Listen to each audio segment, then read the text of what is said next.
প্রিয় দর্শক, আসসালামু আলাইকুম। দর্শক, আপনাদের প্রীতি ও শুভেচ্ছা জানিয়ে শুরু করছি আমাদের আজকের প্রতিবেদন। তো দর্শক, দেখতে পাচ্ছেন আমাদের সামনে এক আপু দাঁড়িয়ে আছে। আমরা তার জীবনের গল্পটা শুনবো, জানবো আপু কেন আমাদের ইউটিউবের মাঝে আসলেন, তিনি কি বলতে চান।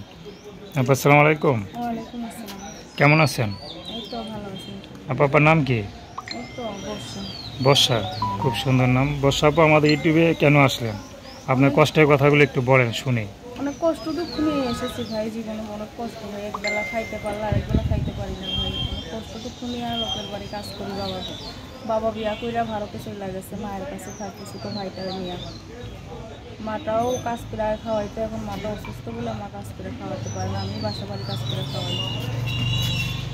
আচ্ছা, আপনি বাসায় কাজ করে খাওয়ান। হ্যাঁ, তো কখনো চিন্তা করছিলেন বা ভাবছিলেন যে এই বয়সে আপনি বাসায় মানে সংসারে হালটা ধরবেন?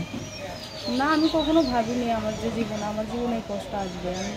আমার বাবা বিয়া করে চলে যাওয়ার পর থেকে আমার জীবনে কষ্ট তো বাবার প্রতি কখনো ঘৃণা হয়, রাগ হয়?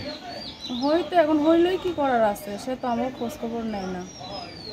তো আপনি এখন কী করেন? এখন বাসা বাড়ি কাজ করি। আজ কটা বাসায় কাজ করেন? এই তো 2-3টা বাসায় কাজ করি।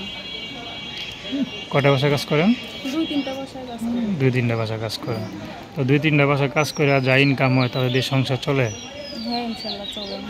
তাও কোনো কষ্ট হয় ভাই, চলতে অনেক কষ্ট হয়, তাও কি করবো, টুকটাক ভাবে তাও চলি। এই তো তো কষ্ট দুঃখ নিয়েই তো প্রতিবেদনের সামনে আসি। আচ্ছা, এখন কি জন্য আসছেন? সহযোগিতার জন্য না বিষাদের জন্য? এখন আইসি যে ভালো মনের মতো একটা মানুষের লেগে, যে আমার জীবন সঙ্গী হইতে পারবো, যে আমার সারাটা জীবন আমার পাশে থাকতে পারবো, ভালো মনের একটা মানুষের লেগে এসেছি। আচ্ছা, তো আপনার সাথে কীভাবে যোগাযোগ করবে? আমার মোবাইল নাম্বারের মাধ্যমে। নাম্বার বলতে পারেন? না ভাই। তো দর্শক, আপনারা যদি আপুর সাথে যোগাযোগ করতে চান তার নাম্বারটা হচ্ছে 013029040008। আমি নাম্বারটা আবারও বলছি, 013029040008। তো দর্শক, প্রেম ভালোবাসা সাহায্য সহযোগিতা বিয়ে শাদী করে একান্ত আপনাদের ব্যক্তিগত ব্যাপার। তো আসুন আমরা 5 ওয়াক্ত নামাজ পড়ি, সর্বদা দেশের সেবা করি। আসসালামু আলাইকুম।